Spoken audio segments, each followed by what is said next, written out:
Hi friends, welcome back to Deekshu Samayal. இன்னைக்கு நம்ம கிச்சன்ல ரொம்ப ஹெல்த்தியான high protein weight loss dosa எப்படி செய்யறதுன்னு பார்க்கலாம் வாங்க. எல்லாத்துக்கும் ரொம்ப யூஸ்ஃபுல்லா இருக்கும். அதுக்கு முன்னாடி Deekshu Samayal உலகம் சேனலை சப்ஸ்கிரைப் பண்ணாதவங்க சப்ஸ்கிரைப் பண்ணி வச்சுக்கோங்க. கூடவே பெல் பட்டன் பிரஸ் பண்ணுங்க. அதுல ஆல்ங்கிற பட்டனை பிரஸ் பண்ணுங்க. வாங்க வீடியோக்குள்ள போலாம். தேவையான பொருள் பார்த்துக்கலாம் ஃப்ரெண்ட்ஸ். ஃபர்ஸ்ட் ஒரு கப் கடலை மாவு, ஒரு கேரட் பொடியா கட் பண்ணி வச்சிருக்கேன். நல்ல தோல் சிவி பொடியா கட் பண்ணி வச்சிருக்கேன். 10 சின்ன வெங்காயம் தோல் உரிச்சு எடுத்திருக்கேன். ஒரு அரை தக்காளி எடுத்திருக்கேன். அப்புறம் நம்ம மசாலா 1 டீஸ்பூன் மிளகாய் தூள், அரை டீஸ்பூன் மஞ்சள் தூள், அரை டீஸ்பூன் உப்பு, நீங்க உங்க டேஸ்டுக்கு ஏற்ற மாதிரி எடுத்துக்கோங்க. கொஞ்சம் அரை டீஸ்பூன் அளவுக்கு ஓமம் எடுத்திருக்கேன். வாங்க இது எப்படி செய்யலாம்னு ஃபர்ஸ்ட் பார்க்கலாம். ரொம்ப ஈஸியா இருக்கும் ஃப்ரெண்ட்ஸ், ரொம்ப ஈஸியா செஞ்சிடலாம். ஒரு சின்ன சட்னி மிக்சர் கிரைண்டர்ல வெங்காயம், கேரட், தக்காளி இது எல்லாத்தையும் போட்டு நல்லா கொரகொரன்னு அரைச்சிட்டு வந்துடலாம். இங்க பாருங்க, இந்த மாதிரி கொரகொரன்னு இருக்கணும், ரொம்ப நைஸா அரைக்க கூடாது. இந்த மாதிரி கொரகொரன்னு இருக்கணும். வாங்க இப்ப எப்படி செய்யறதுன்னு பார்க்கலாம். அதுக்கு ஒரு மிக்சிங் பவுல் எடுத்துக்கலாம். அதுல 1 கப் கடலை மாவு பொடியா நறுக்குன. இப்ப நம்மளோட மசாலா சேர்த்துக்கலாம். நம்ம மிளகாய் தூள், மஞ்சள் தூள், உப்பு, பொடியா நறுக்குன கருவேப்பிலை, கொத்தமல்லி இருந்தா நீங்க கொத்தமல்லி தலையும் கூட சேர்த்துக்கலாம். இன்னமும் நல்ல வாசமா இருக்கும் தோசை. அப்புறம் அரை டீஸ்பூன் அளவுக்கு ஓமம் எடுத்துருக்கோம் இல்லையா, அதை நல்லா கையில கசக்கி தேய்ச்சி போடுங்க. அப்பதான் இன்னும் நல்ல வாசமா இருக்கும் தோசை. ஓமம் நல்ல ஜீரண சக்தியை கொடுக்கும். இங்க பாருங்க, இப்ப நம்ம அரைச்சு வச்சிருந்த அந்த பேஸ்ட் இதுல போட்டுக்கலாம். இது ரொம்ப ஹெல்த்தி ஃப்ரெண்ட்ஸ்.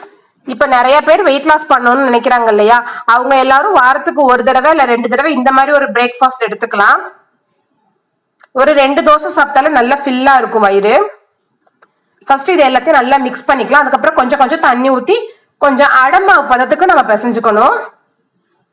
ரொம்ப தண்ணியாவும் இல்லாம ரொம்ப கெட்டியாவும் இல்லாம இருக்கக்கூடாது. அடை நம்ம ஊத்துவோம் இல்லையா, கொஞ்சம் நார்மல் பதத்துக்கு, அந்த பதத்துக்கு இருக்கணும். இது கூட நான் இன்னைக்கு மதுரை கார சட்னி தான் வச்சிருக்கேன். ஆல்ரெடி அந்த சட்னி வீடியோ நம்ம சேனல்ல போஸ்ட் பண்ணிருக்கேன். கீழே டிஸ்கிரிப்ஷன் பாக்ஸ்ல லிங்க் கொடுக்குறேன், பார்க்காதவங்க பாத்துக்குங்க.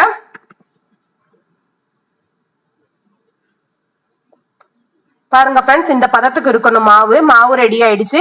இப்ப ஸ்டவ் ஆன் பண்ணி தோசை கல்லு வச்சிருக்கேன். தோசை கல்லு ஹீட் ஆனதும் ஃபர்ஸ்ட் நான் ஆயில் தடவிக்கிறேன் லைட்டா. இப்ப கல்லு நல்லா ஹீட் ஆயிடுச்சு. தோசை பேன் ஹீட் ஆனதும் மாவு ஒரே ஒரு கரண்டி எடுத்து நல்லா நைஸா தேய்ச்சி விடுங்க. இதுலயே காரம் எல்லாமே இருக்கு நம்மளுக்கு தோசையிலேயே. இதை இப்படியே கூட சாப்பிடலாம், சட்னி கூட சாப்பிட்டா இன்னும் நல்லா டேஸ்டியா இருக்கும்.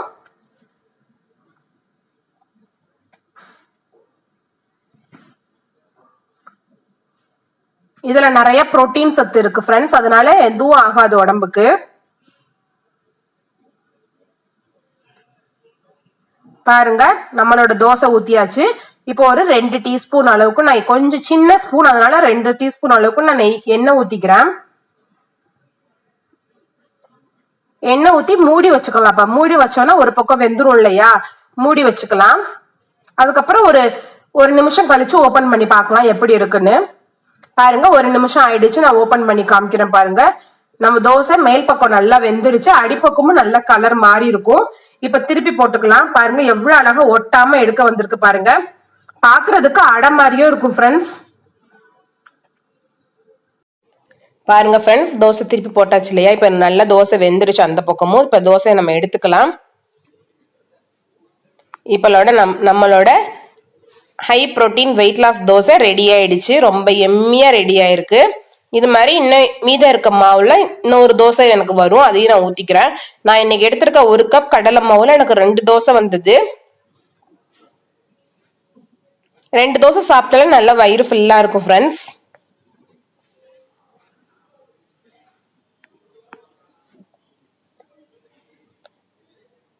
வெயிட் லாஸ் பண்றவங்க அதை ட்ரை பண்ணி பாருங்க. இப்ப நிறைய பேர் வெயிட் லாஸ் பண்ண ஆரம்பிக்கிறாங்க.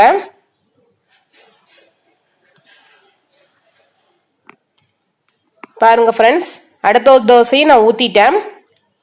அதுவும் இது மாதிரி மூடி போட்டு நம்ம வேக வச்சுக்கலாம். மூடி போட்டு வேக வச்சோன்னா கொஞ்சம் சீக்கிரமா வேகும் தோசை, அதனாலதான். பாருங்க இப்ப நம்மளோட இன்னொரு தோசையும் ரெடி ஆயிடுச்சு. இப்ப நம்மளோட high protein weight loss dosa ready ஆயிடுச்சு. வீடியோ பிடிச்சிருந்ததுனால லைக் பண்ணுங்க, ஷேர் பண்ணுங்க, சப்ஸ்கிரைப் பண்ணுங்க. மறக்காம உங்க ஃபீட்பேக்கை என்னோட கமெண்ட் பாக்ஸ்ல போஸ்ட் பண்ணுங்க ஃப்ரெண்ட்ஸ். உங்க ஃப்ரெண்ட்ஸ் எல்லாத்துக்கும் அனுப்புங்க. நெக்ஸ்ட் ஒரு இன்ட்ரெஸ்டிங்கான வீடியோல பார்க்கலாம்.